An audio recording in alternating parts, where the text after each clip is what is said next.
haven't really prepared anything to say, so I'm just going to talk and see what happens. I guess this is something that I've been meaning to do for a little while, because we wanted to let people know what was happening with the charity, but also we wanted to let people know what we're going through in our lives, I guess. So I planned to do a couple of different video blogs, one on the progress and on all things charity related, but also one on just our lives in general. And I've not really known how to start it. I feel pretty silly doing it, to be honest, and so I haven't really done it yet. And I thought I'd maybe start in this new year, and I've been putting it off because I don't really know what to say, and like I say, I haven't got anything planned to talk about, but this felt like a good time. I'm at work and it's 3 o'clock in the afternoon or 2:30 or something, and I just needed to walk out and have some time out in the car on my own, because this is a hard period of time.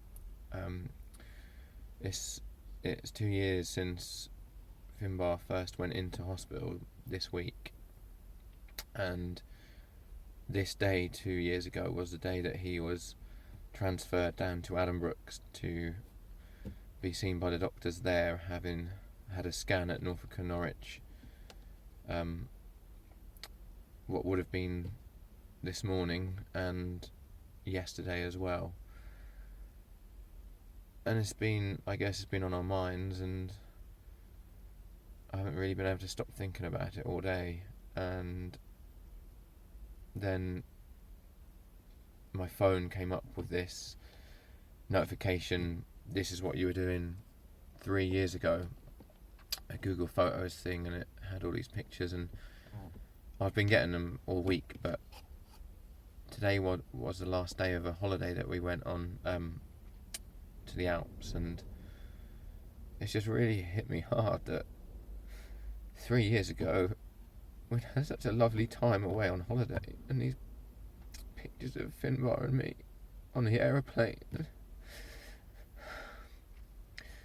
and then a year later we had no idea that we'd be starting out on this horrible journey, and we'd be getting rushed down to Addenbrooke's in an ambulance with blue lights at 9 o'clock at night, and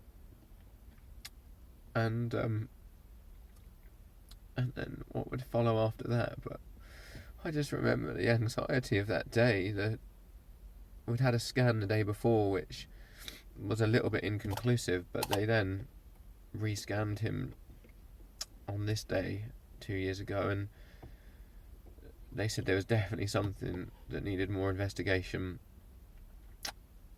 and that he had some high pressure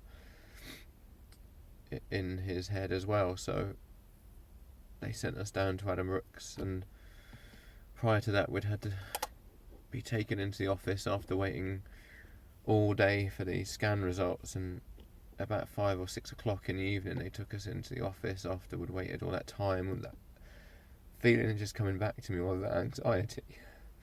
Just standing there waiting to find out what they thought the problem was, and then to be taken into the office and shown this picture. I'll never forget that moment. The scan up on the computer, and in the job that I do, I'm used to seeing scans and X-rays, and just seeing that picture of my son's head and having them point out parts of his brain that didn't look the way they should, and then telling us that it could be a tumour.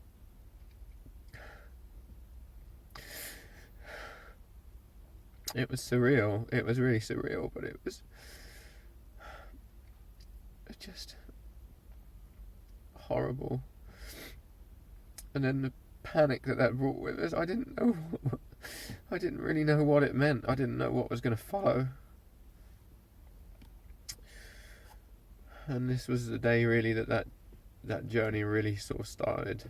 although he'd had symptoms for a while, this was the day that he was taken down to Addenbrooke's, and we had to be far away from everyone else, our family, and he had to sleep in a hospital bed. You know, it's so just scary for him. Anyway, I didn't want this to be a long video, so I'm going to stop it there, and I just had to come out and talk and just be out of the way for a minute. I guess it's not good for the people in the training centre to see me like this, so I'll have to go and clean myself up, sort myself out.